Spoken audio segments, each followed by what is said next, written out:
फवाद, फवाद, मैं अपनी आंखों के सामने रूबी को उस घर में जाता हुआ कैसे देख सकती हूँ जहां रुखसार मौजूद है? ये बहुत गलत हो रहा है फवाद। लेकिन रूबी जी ने तो मुझसे कल कोई ऐसी बात नहीं की। रूबी तो बार बार रुखसार की माफी का जिक्र कर रही है। अब मैं उसे कैसे समझाऊं कि जो वो नजर आती वो है नहीं वो।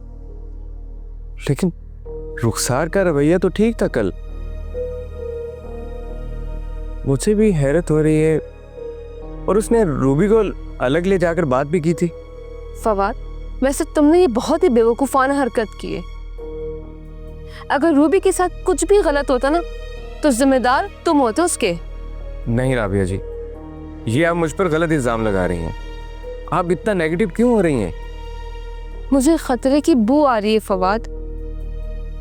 अब इकरार ने रुखसार को छोड़ने का फैसला कर लिया है तो कुछ तो करेगी ना वो। अब देख लो, रूबी को ही मना लिया उसने आने के लिए। अगर सच बोलूं तो रुखसार के घर मीटिंग के बारे में मैंने ही उन्हें बताने से मना किया था। तुमने ये बहुत गलत किया है फवाद। देखें, आप इतना आगे का मत सोचें। आप इकरार साहब से बात करें, वो भी तो घर पे है ना। सिर्फ रुखसार ही तो नहीं है घर पे। उसे बुला के बात की थी मैंने, उसने तो अलग घर का बंदोबस्त कर लिया है। रूबी अब वहीं रहेगी। मैंने बात की थी उससे, बस वो आ रहे हैं। तो फिर किस बात की परेशानी है? अगर प्रोजेक्ट की बात है तो मैं नजर रखूंगा ना उन पे। फवाद, बस कुछ गलत ना हो। आप खामखा परेशान हो रही हैं, कुछ भी नहीं होगा।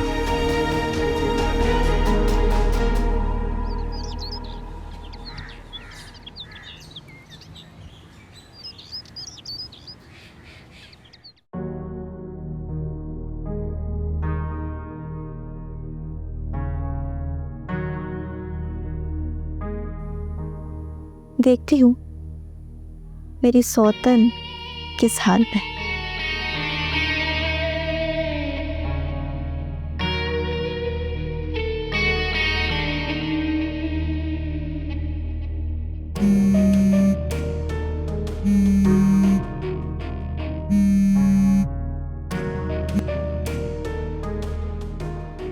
हेलो हेलो रूबी, क्या हुआ? तुम परेशान लग रही हो।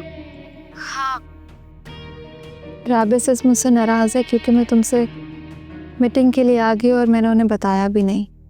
रूबी, उन्हें बताओ कि मैं कितनी शर्मिंदा हूँ, उनका सामना नहीं कर सकती।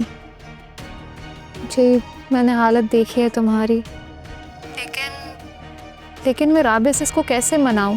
वो जितनी बार बोलेगी मैं उनसे माफ़ी मांग लूँगी, पाँव पकड़ लूँगी। रूबी, एक वक्त आता है कि इंसान को अपनी गलती का एहसास हो जाता है। मैंने ये एहसास कर लिया है। लेकिन रूबी, प्लीज़ एक बार तुम लोग मेरी माफ़ी कबूल कर लो। मुझे माफ़ कर दो प्लीज़।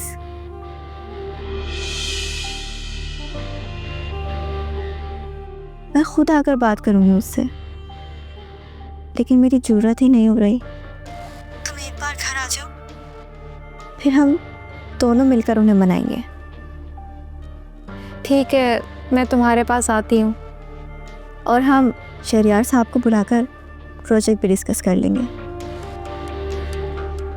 इससे हमें कुछ प्रोजेक्ट की इंफॉर्मेशन भी मिल जाएगी, क्योंकि रूबी, ये प्रोजेक्ट मेरे और तुम्हारे लिए बहुत इम्पोर्टेंट है। ठीक है, मैं किसी तरह से बहाना करके तुम्हारे पास आती हूँ, वरना वो नहीं आने देंगी। मैं बेचैनी से तुम्हारा इंतज़ार करूँगी रूबी। प्लीज़ जल्दी आ जाओ।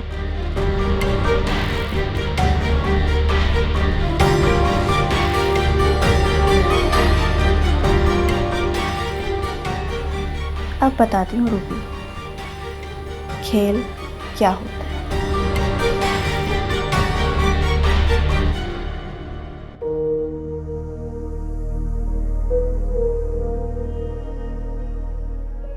राबिया, तुम रूबी को बुलाओ। जो भी बात है मैं उसके सामने करूंगा। इकरार, मुझे एक बात समझ में नहीं आती कि तुम्हारे घर में इतना सब कुछ होता रहा और तुम्हें पता ही नहीं था।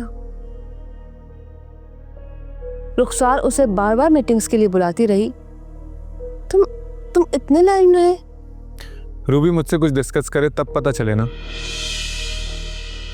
अभी मैं घर पहुंचा तो वो वहाँ पहले से मौजूद थी। तुम्हारे फ़ोन करने से पहले मैं खुद इतना परेशान था। रूबी वहाँ रुखसार के पास जाके रहने की बात कर रही है।